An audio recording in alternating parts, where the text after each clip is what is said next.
Coucou mes chéris, j'espère que vous allez bien. Écoutez, je suis rentrée de Paris. J'étais, comme tous les lundis ou ça dépend de mardi, mercredi, jeudi. Dès que j'arrive à choper un billet pas cher, et surtout qu'il y a de la place, j'y vais. C'est pour le travail en fait, on y va une fois par semaine. Donc du coup, je suis hyper contente parce que Marie m'a dit, écoute maman, je t'ai trouvé un parfum. Alors là, celui-là, celui-là, je rêve de l'avoir depuis très longtemps. C'est le seul exemplaire qui reste. Et c'est la collection French Avenue Genesis. Et là, c'est le lion. Léo, c'est lion. Hein. Léo, c'est le lion. Flamboyant, vous voyez le signe du lion. Non, c'est pas le rouquin, c'est le lion. Le rouquin est là-bas. Il râle, il râle, il râle, il râle. Il a traversé la pluie, il est entré dans la maison, noir de boue. Il est plus rouquin, il est noir.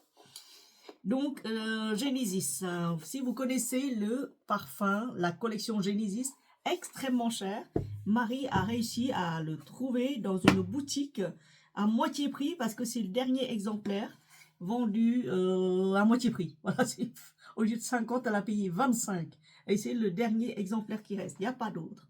Alors, ça s'ouvre comme ça. Magnifique. Il est beau. Il est vraiment très, très beau. Waouh. Écoutez, on va l'ouvrir. Celui-là, c'est une collection de luxe. Hein. Normalement, il coûte 50 € en boutique.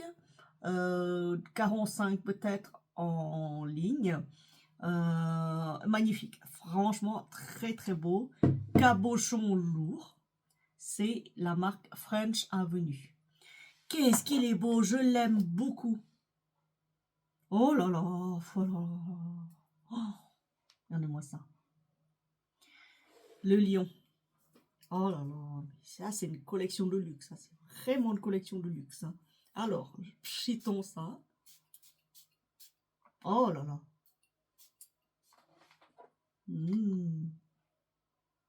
Trop trop beau. Et le cabochon, on dirait qu'il a une pierre.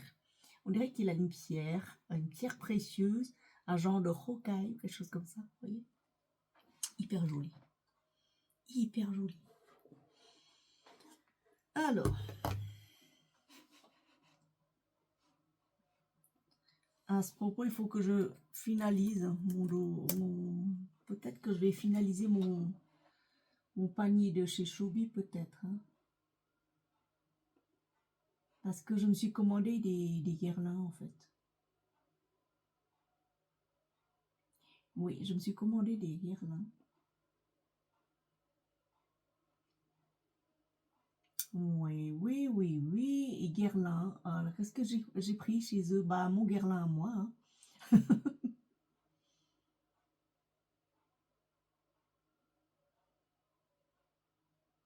Voilà. Donc, je vais peut-être le finaliser. Je vais voir si je peux le finaliser comme ça.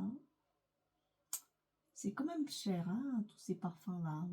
De toute façon, j'en ai assez. Peut-être que je vais attendre le mois prochain parce que là, ce mois-ci, c'est un peu dur. Donc, de quoi ça parle, le lion? Le lion de chez... oh là là, qu'est-ce qui est beau.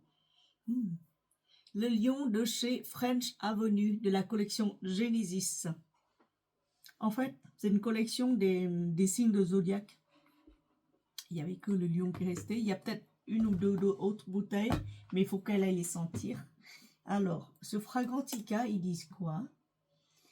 Genesis Lion. Léo.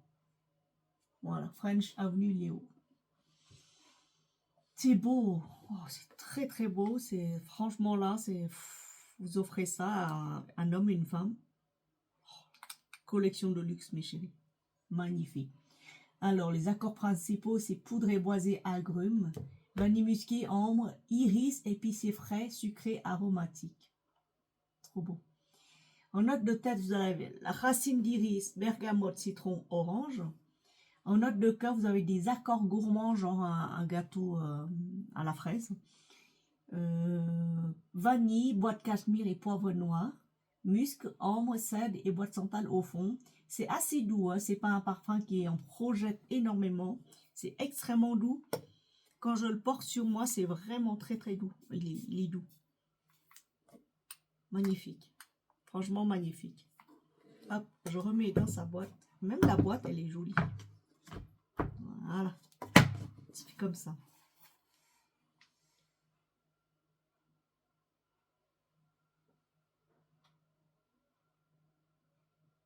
Très très beau.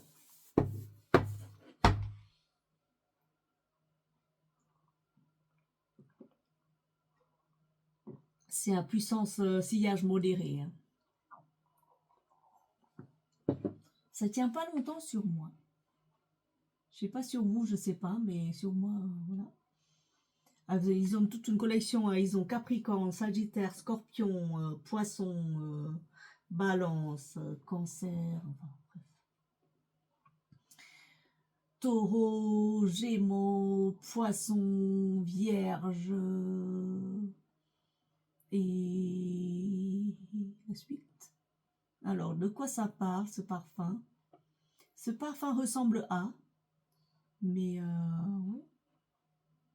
Decadent Wonder. En fait, il ressemble à rien. Il ressemble peut-être un peu à bois d'argent, mais non. Au duel de diptyque. Ouais, enfin.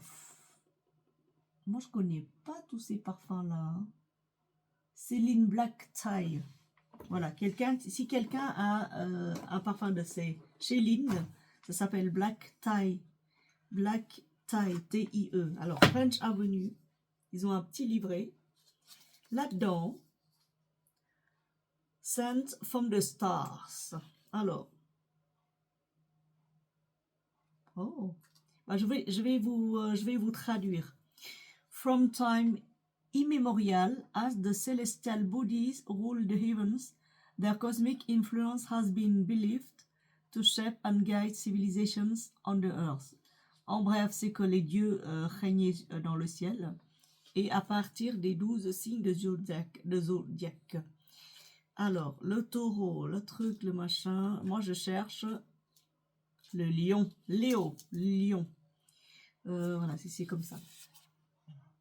Lion. Oh, ils ont un carnet en plus. Hein. Un petit carnet accompagné. C'est très très beau. Waouh, moi je suis hyper contente. Ça fait des années que je cherche. Ça fait 1 an et demi que je cherche à avoir un parfum comme ça à moitié prix. Parce que moi, franchement, mettre 50 € dans une bouteille, ça me dit rien du tout. Léo, une senteur addictive et vivifiante.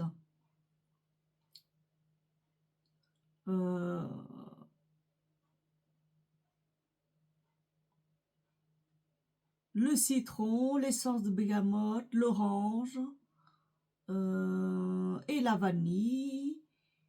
Et sur un lit de musc, de bois, de l'ambre et tout ça.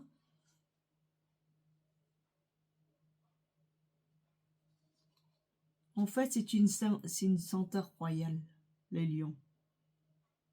Ça vous donne la confiance et le charme, comme le lion. Voilà. Scent from the Stars. Voilà. Là-dedans, il y a plein. Tellement beau, Léo. Donc voilà pour le parfum. Alors si vous avez la collection, si vous avez la chance d'en avoir, parce que moi, 50 € dans un truc comme ça, ça me dit rien du tout et ça fait longtemps que je rêve de l'avoir. Et j'avais louché aussi sur toute une collection, c'est un coffret où il y a les 12 signes de zodiaque dedans. Oh, c'est tellement beau. Alors, Dubaï parfum.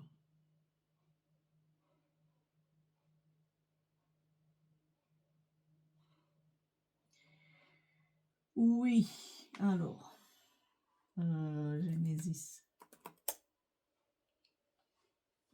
Moi, j'avais louché. Oh, j'avais louché sur plein de trucs. Et au final,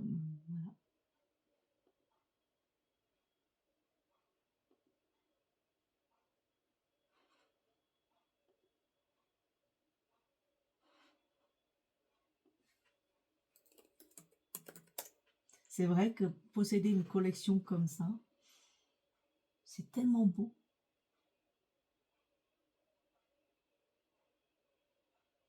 Il y a aussi Capricorne, Cancer, tout ça. Tellement beau.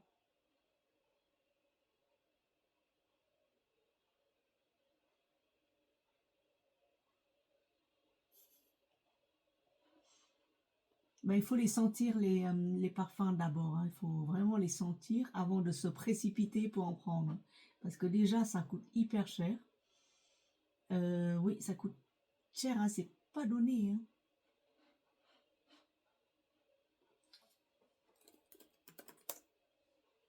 C'est pas donné du tout, les trucs comme ça, et au final,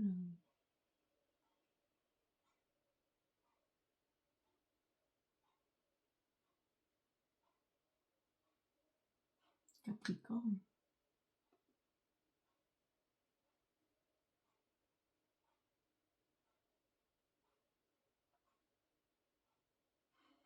Non, ça me dit rien, le Capricorne, parce que il y a de l'encens dedans. Le Cancer, peut-être. Bergamote, mandarine, orange blossom, lavande, vanille, l'ambre. Oui, peut-être, peut-être. Voilà. Ouais, c'est quand même cher, hein. C'est quand même cher, très très cher. Très très cher, extrêmement cher. Bon voilà, non, non, c'est 50 € en plus, il n'y a que 90 millilitres, hein, mes chéris, hein, c'est pas 100. Mais franchement, je suis hyper contente. Je suis très très contente. Voilà, donc je me suis dit, ah tiens, mais j'ai envie d'aller tout d'un coup, plus tard, j'avais dit à ma copine qui habite, qui est cambodgienne, qui a fui son pays en marchant avec toute sa famille, en fuyant le Cambodge, juste pendant que les Khmers rouges ravageaient son pays et que y avait son frère, son père, sa mère, toutes ses sœurs. Et à un moment donné, elles étaient séparées. Il y avait les femmes d'un côté, les hommes de l'autre. Et ben, les hommes ont réussi à s'enfuir et les femmes, elles étaient laissées en arrière. Je sais pas par je sais pas dans quelles circonstances. Donc du coup, elle m'avait raconté aussi, mais elle était toute petite, hein, elle pouvait pas se souvenir. Donc du coup, elle se souvient plus de ce qui s'est passé. Je crois qu'elle a un bug au niveau mémoire. Ma copine qui était Sophanie, qui habite en Suède actuellement et qui est devenue professeure de lettres dans un lycée pour les Suédois qui apprenaient le français, voilà. Et je lui dis, Sophanie, écoute, Sophanie, j'aimerais bien aller en Thaïlande. Elle fait, hein, mais pourquoi tu veux aller en Thaïlande? Mais tu sais, tu connais les conditions que les Thaïlandais ont réservées à tes femmes, à nos mères, à nos sœurs, dans les camps thaïlandais à l'époque. Je dis, bah, oui, un peu, mais je pense qu'ils ont changé. Tu sais, à la Thaïlande, c'est devenu un des pays les plus. Enfin, c'était toujours un des pays les plus ouverts, les plus développés par rapport au Vietnam qui est vraiment hyper sale et tout. Même les palais des Nguyen, ils ont réussi à le laisser pourrir sur place au lieu de restaurer leur palais, leur truc, leur monument historique. Et fait, je te parle pas des Viet, je te parle des Thaïlandais. Et ben, je sais pas comment sont les Thaïlandais, c'est peut-être le pays du sourire, mais moi je dirais pas. Je dirais jamais, je mettrais jamais les pieds dedans. Ah bon? C'est vrai, c'est vrai que dans les camps euh, où sont parqués et concentrés les, euh, les réfugiés, que ce soit politiques ou économiques, dans les années 80, la Thaïlande accueillait énormément de réfugiés. Ils n'avaient pas le choix de toute façon, ils avaient des camps immenses, mais il y a au large du golfe de Siam, on appelle le golfe de Siam, c'est le golfe de Thaïlande, quand je vous ai montré le golfe là, et ben les pirates thaïlandais tuaient les réfugiés, ils tuaient, et à l'intérieur des camps, les gardes, les soldats thaïlandais violaient toutes les femmes. Il n'y avait pas une seule qui s'en échappait. Voilà, c'est comme ça. C'est comme ça quand on perd la guerre, quand on s'enfuit dans un pays et qu'on est soumis à la loi, au bon vouloir, même pas à la loi, parce qu'aucune loi n'autorise la violence envers un être humain. Mais quand on est en demande, quand on fuit, quand on va dans un pays dont on n'est pas le bienvenu, c'est sûr qu'il y a des choses terribles qui se passent. Mais je ne vais pas parler des camps thaïlandais maintenant, je ne vais même pas parler de moi. Je vais parler de quelqu'un, d'un Vietnamien. Je vais parler de son cas. Et son cas représente tous les autres cas.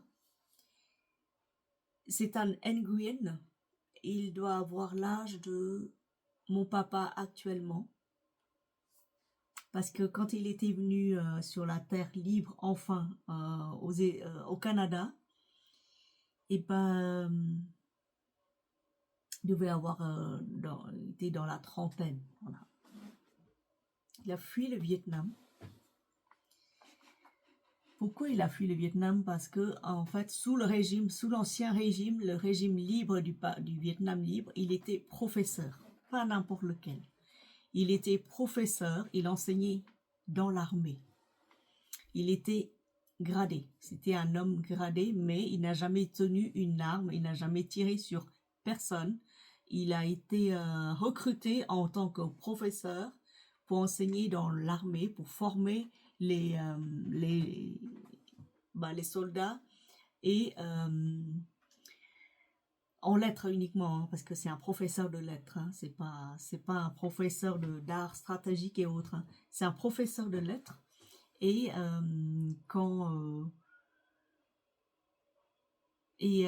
autant dire qu'il a été marié et qu'il n'a jamais vu sa femme parce que l'armée ne permet pas souvent de revoir sa famille. C'est pas tous les jours, c'est pas toutes les semaines, c'est tous les mois.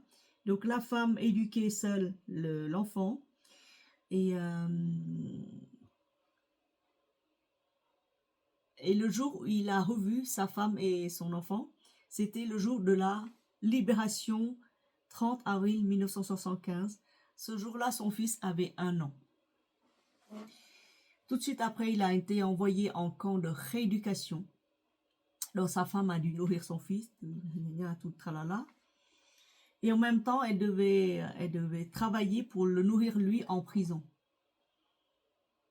Et pendant ce temps-là, le sort qui a été réservé à ce monsieur, c'est un Nguyen Ngọc Nga, il s'appelle. Le sort qui était réservé à tous les prisonniers de guerre, c'était pas joyeux. En sortant de là, il avait perdu 40 kilos. Il lui restait une vingtaine, 25 kilos. Il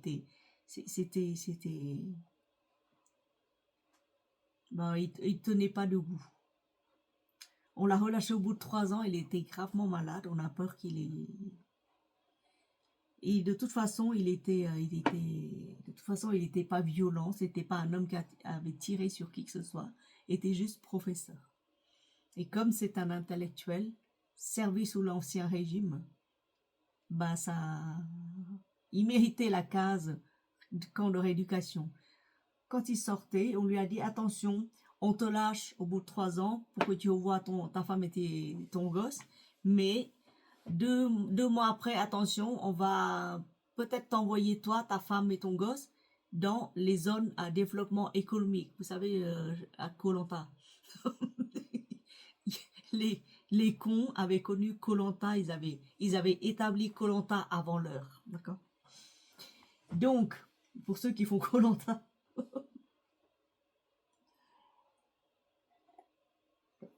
et il a dit non, je pourrais pas. Il se dit comme ça à sa femme, je ne pourrais pas tenir le rythme d'une expédition Koh Lanta. Je ne pourrais pas, je vais mourir. Nous allons tous mourir de toute façon, le fils, toi et moi. Donc il a pensé à fuir et dans sa main, il n'avait plus aucun rond. C'est-à-dire qu'il vivait sur les maigres ressources de sa femme. Sa femme, il vendait des fruits, vous savez, des fruits, des patates, des gâteaux, la street food. La street food qui n'existe plus au Vietnam parce qu'ils ont tout rasé, d'accord? Voilà.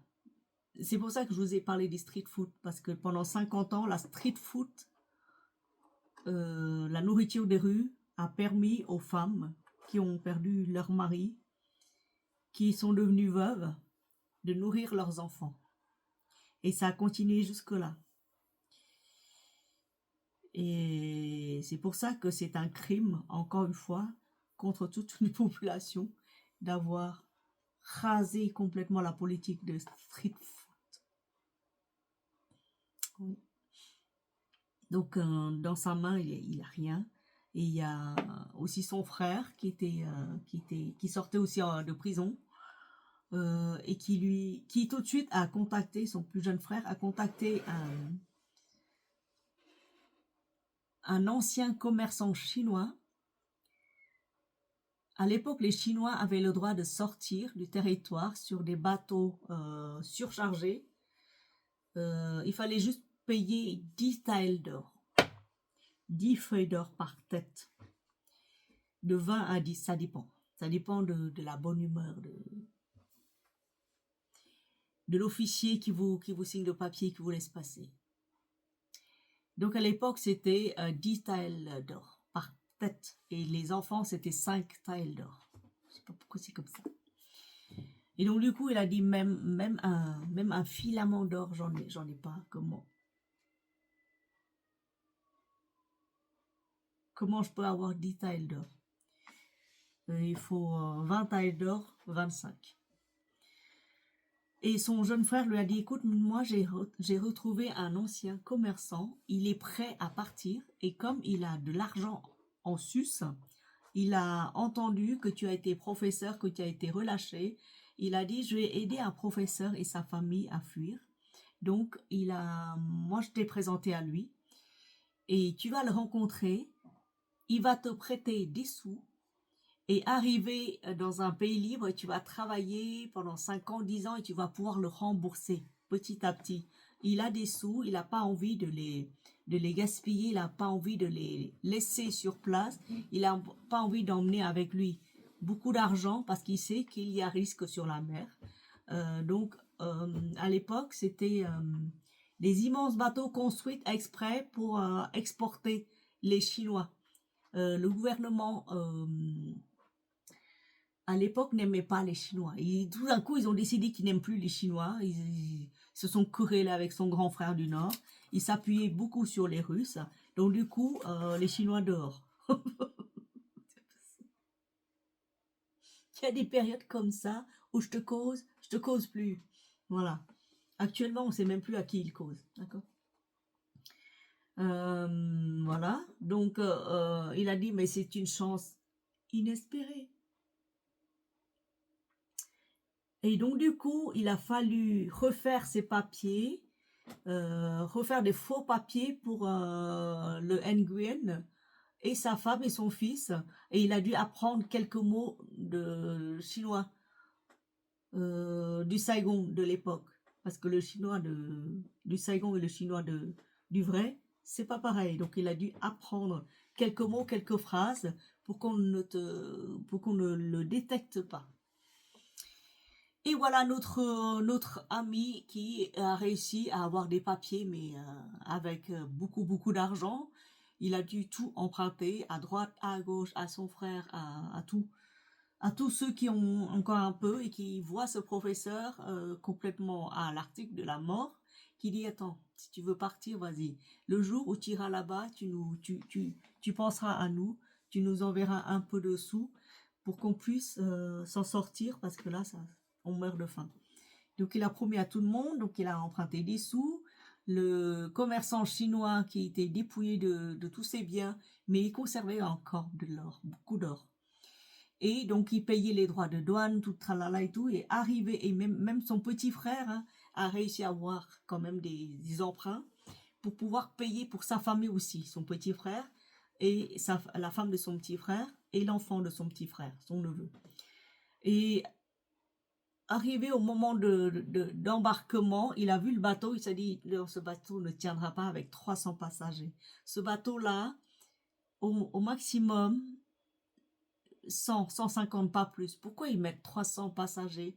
Pourquoi ils le chargent comme ça? C'est parce que plus tu charges, plus tu touches de l'or. L'officier qui signe les papiers, ils ont dit non, non, on va vous autoriser 300 à monter à bord. 300, pas plus. Donc, le petit frère, la famille du petit frère, c'est 300 et quelques. Donc, il a dit non, on va rayer 17 personnes, 317 personnes à partir de 300, pas plus. Hop. Et donc, petit frère qui avait payé déjà, il s'est vu refuser d'embarquer. Et dans la tête de notre professeur Nguyen, il a un pressentiment. Il a dit, si mon frère reste en arrière, c'est peut-être que c'est décidé comme ça, mais j'ai quand même un pressentiment. Je monte quand même parce que je vois ce bateau, je vois un truc qui va pas dans ce bateau. Mais comme j'ai déjà payé, je vais pas reculer parce que c'est une occasion en or de pouvoir s'échapper sous un faux nom. Sans bon, hein. Oh là là, sans bon. Sous un faux nom. Donc il a embarqué comme ça avec la famille du fameux bienfaiteur chinois. C'était des commerçants donc hyper riches. Hein. Les Viet n'arrivaient pas à être riches comme ça. Donc du coup ils ont embarqué sur ce bateau et au bout ils étaient serrés. Tous les hommes descendaient dans la cale du bateau, les femmes et les enfants au-dessus. Ils partaient comme ça sans être arrêtés et autres. Ils n'ont même pas vu les pirates. Même pas, parce que c'était 300, 400 personnes. Les pirates, ils n'arrêtaient pas les bateaux de 300, 400 personnes. Ils s'attaquaient aux bateaux genre 20 personnes, 50 personnes, les petits. Mais là, c'est quand même un grand bateau surchargé. Donc ils voulaient pas risquer leur peau. Donc du coup, au bout du 6e jour, il entendait quand même que le bateau s'arrêtait, le moteur s'arrêtait, il n'avançait plus, et il y avait de l'eau qui rentrait par la cale. Et c'était tellement serré qu'il ne pouvait pas sortir l'eau comme ça, il ne pouvait pas écoper. Et il voyait de l'eau rentrer de plus en plus, mais il n'y avait qu'une seule fenêtre, hein. On pouvait respirer que par cette fenêtre-là. C'était enfermé, c'était vraiment dans des conditions de bétail. Et puis il y a sa femme qui le cherchait partout, sa femme qui appelait, puis il reconnaît la voix de sa femme. Il passait la tête, il enjambait les corps des hommes qui étaient déjà à moitié malades. Il enjambait ces corps-là, il montait, il se hissait au-dessus du pont. Il y a sa femme qui pleurait parce que leur petit était malade. Il y avait toute la pluie qui leur est tombée dessus, le petit était malade, il avait beaucoup de fièvre. Et donc du coup, il a dit, mais pourquoi est-ce qu'il est malade comme ça? Mais qu'est-ce qui s'est passé? Et elle lui a dit, le bateau va couler, mon chéri, le bateau va couler. Il va couler. Mais comment ça, il va couler? Oui, parce que en fait, quelqu'un leur a tiré dessus à l'approche des côtes malaisiennes. Donc ils s'approchaient des côtes malaisiennes, il y avait des rochers, il y avait une énorme tempête qui allait s'abattre sur eux, il y avait des vagues et tout, comme lors de l'épisode des typhons. Et puis on va tous mourir, on va tous couler. Alors regardez autour, et là, mais il est où le pilote? Elle fait, le pilote, sa femme et ses fils, ils se sont tous enfuis. Se sont jetés dans la mer, ils se sont enfuis pas loin des côtes. Donc je pense qu'ils sont en terrain sain et sauf, mais nous, on va tous couler, on va tous mourir là. Il a dit à sa femme, non, non, on va pas mourir, non, non, pas encore, pitié, pas encore. On n'est pas, moi je ne suis pas mort dans les camps de concentration, j'ai échappé de peu à la mort de Koh Lanta, donc je ne supporte pas, je n'accepte pas une mort aussi facile en pleine mer, c'est pas possible. Donc du coup il a dit non, non, il a dit à sa femme, regarde, il y a des bidons d'eau vides, tu vas les prendre, tu vas les attacher à tes deux bras, à tes jambes, Et moi, je vais porter mon fils. Je vais porter le fils qui a 4 ans, parce que les 3 ans passés dans les camps de concentration, le camp de rééducation, le fils a grandi. Donc le fils a 4 ans, mais il était malade, il a beaucoup de fièvre. Donc le fils s'accroche au cou du père et le père saute dans la mer. Il a dit, moi, je ne sais pas nager. Je vous jure, je ne sais pas nager, j'ai jamais appris à nager. Donc, mais je me suis accrochée à quelque chose, à un truc. Et parce que si on ne saute pas maintenant, le bateau, avec l'arrivée du vent, il est en train de prendre l'eau, il va couler. Il va se retourner, il va couler, donc on saute. Et sa femme saute, lui il saute, et puis les autres, il y avait son bienfaiteur aussi, qui a vu ça et qui a dit oui, oui, je viens avec vous. Ils ont sauté dans la mer. Il y avait le fils, il y avait le plus jeune fils, il y avait la femme aussi, la femme de son bienfaiteur. Donc ils ont tous sauté et puis une grande vague est venue à retourner le bateau complètement. À retourner le bateau et quand le bateau s'était retourné, et ben il y avait ça, les planches sont plus, enfin ça a pulvérisé le bateau, ça a cassé le bateau et il y avait des planches qui se sont défaites du bateau et qui sont venues transpercer le crâne de son fils.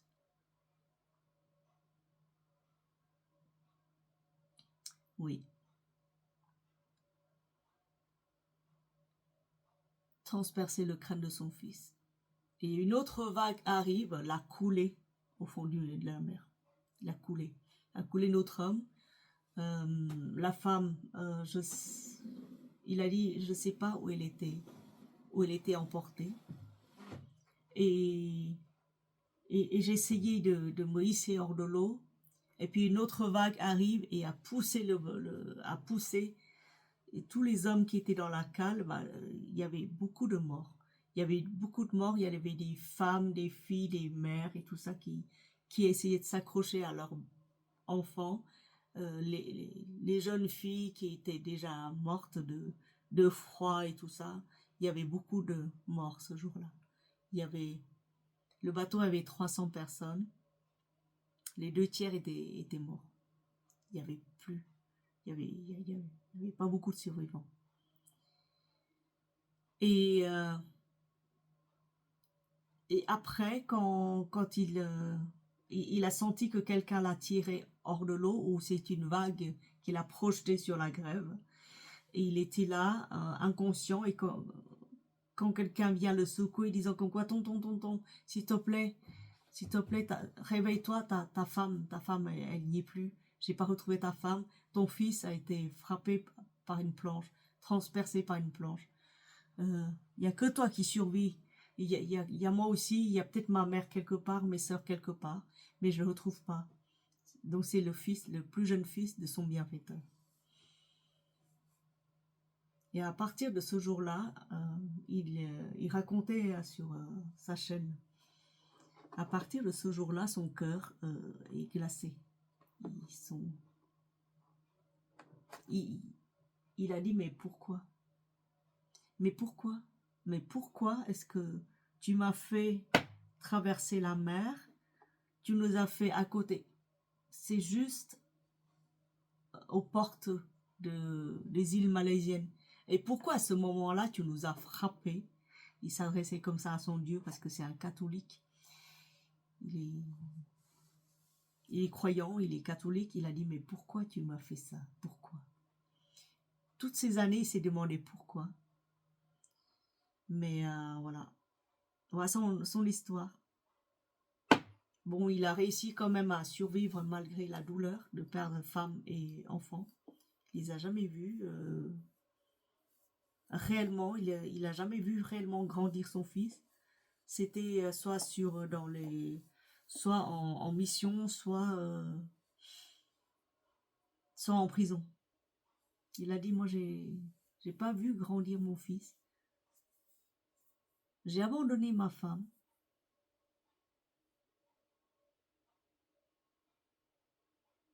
Pour les missions, je l'ai abandonné pour la prison. Je l'ai abandonné là aujourd'hui au fin fond de la mer. Mais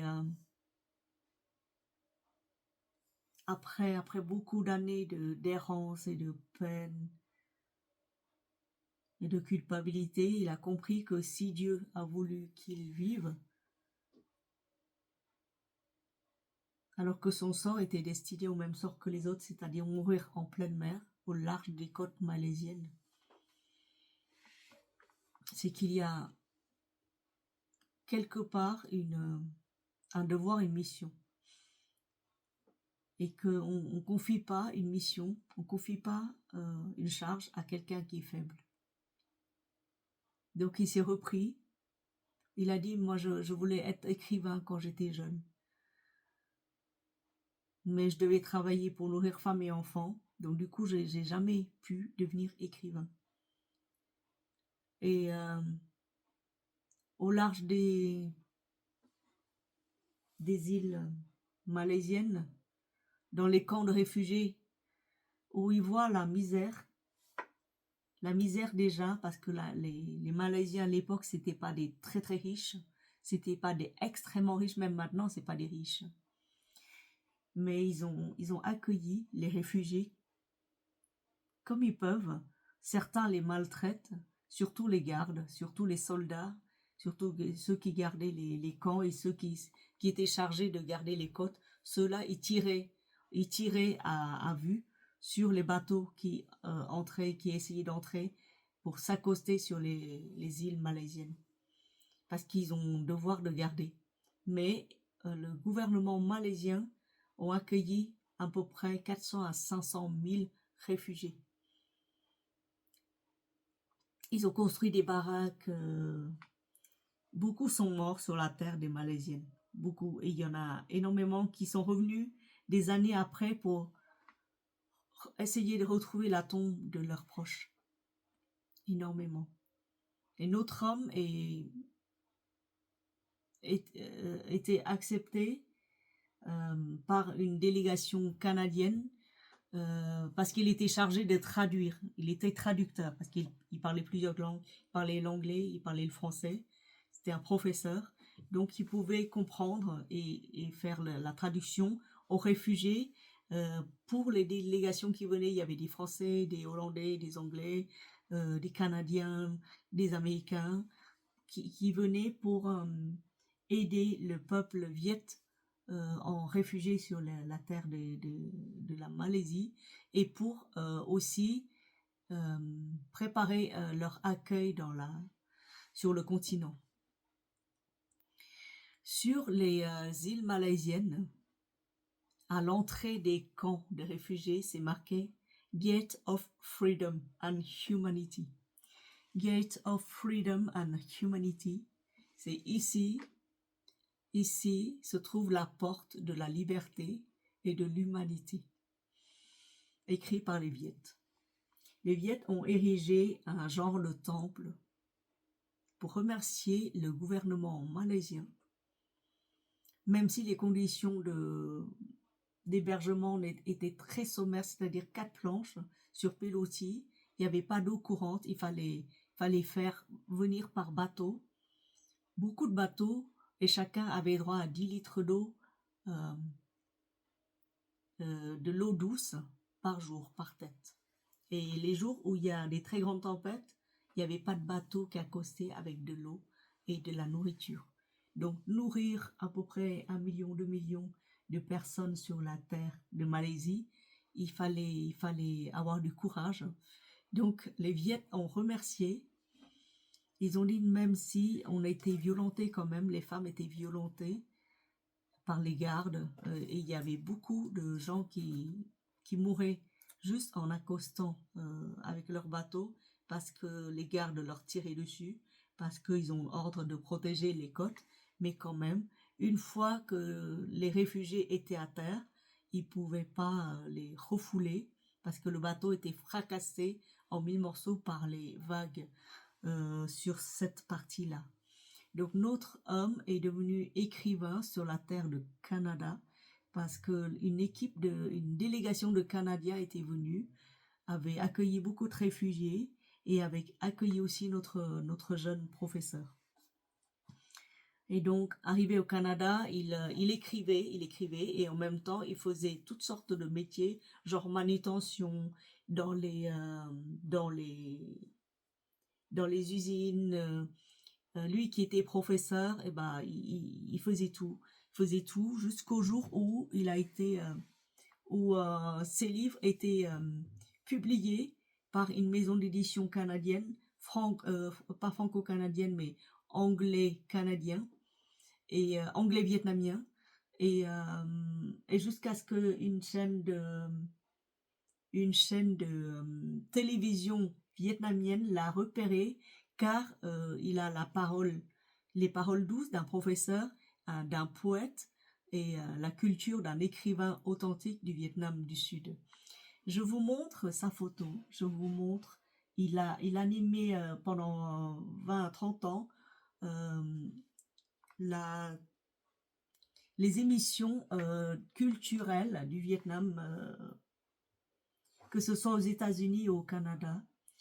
Et à côté des figures emblématiques, des très très belles femmes, magnifiques, des mannequins, ce qu'on appelle les Masters of Ceremony, c'est-à-dire les présentateurs de la télévision Viet aux États-Unis. Et à chaque fois que je l'entends parler, je suis séduite par la connaissance qu'il a, par la culture qu'il véhicule. C'est un livre, c'est une encyclopédie, et il récite des fois les vers, les poèmes du Vietnam dans le temps. J'ai appris beaucoup auprès de lui, et lui aussi il a appris beaucoup euh, lorsque son fils et sa femme ils étaient emportés par la mer, par les tempêtes. Je vous montre, j'espère qu'ils ne vont pas m'en vouloir au niveau des droits d'auteur.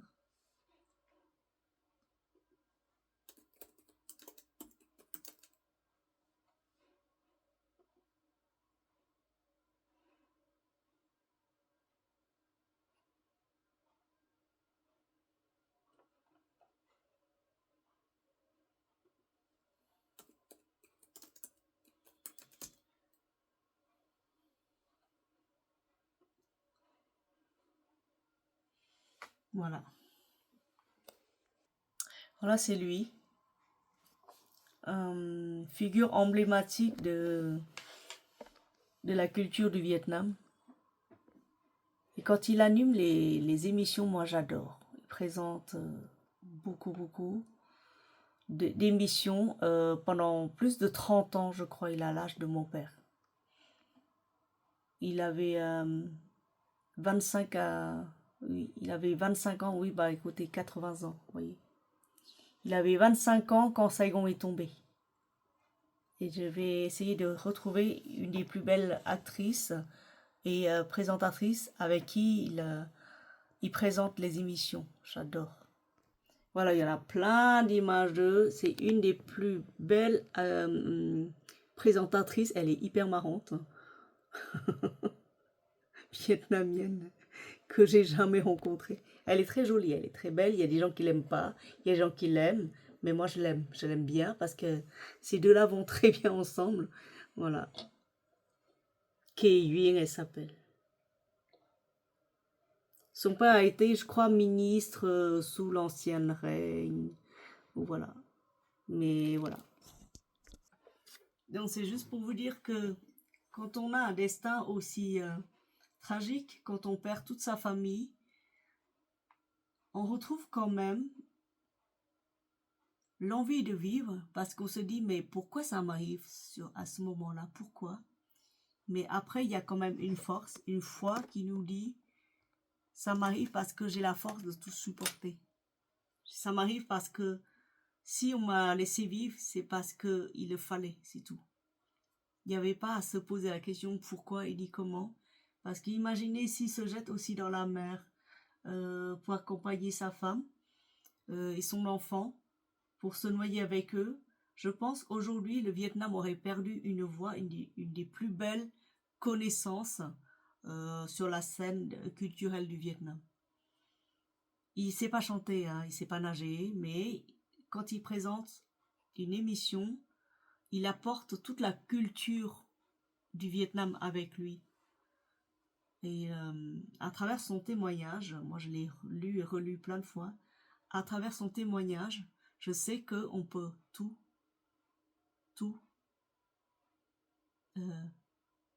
traverser. Voilà. Je voulais vous montrer aussi les 600, 700 tombes des inconnus, des personnes qui sont mortes, qui n'ont jamais vu le jour sur une terre libre.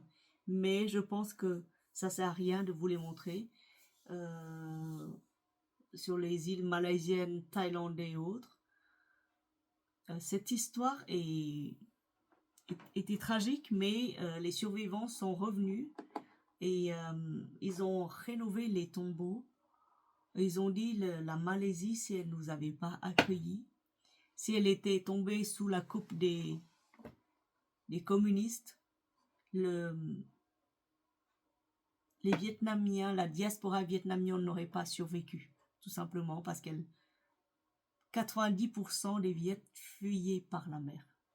Mais je vous montrerai quand même les bateaux des Viets, un exemple de bateau qui a été conservé encore et qui est conservé actuellement en tant que pièce dans les musées sur les îles malaisiennes. Voilà. Vous verrez comment est réellement le bateau Viet. D'accord? Et comment ils ont... Avec ça, c'était essentiellement des bateaux de pêcheurs. C'était pas fait pour partir en mer. Parce que souvenez-vous, quand on part, on a 7 chances de mourir et 1 chance de vivre. Mais comment on fait, les Viettes? Eh ben, ils ont défié la loi des logiques, tout simplement. Ils ont dit, tant pis si on meurt en mer, c'est pas grave, au moins on meurt libre et pas enchaîné. Voilà. Des exemples comme lui, il y en a plein, il y en a énormément. Tous ceux qui ont animé les émissions culturelles, tous ceux qui ont chanté sur scène dans ces émissions-là, c'était tous des réfugiés politiques. Qui dit politique dit j'ai fui par la mer. Je suis pas venu comme ça en tant que touriste. J'ai fui par la mer. Voilà. Je vais clore aujourd'hui l'épisode des fuyards, l'épisode des réfugiés. Sachez que beaucoup de pays nous ont accueillis, que les sorts des femmes surtout ont été vraiment tragiques.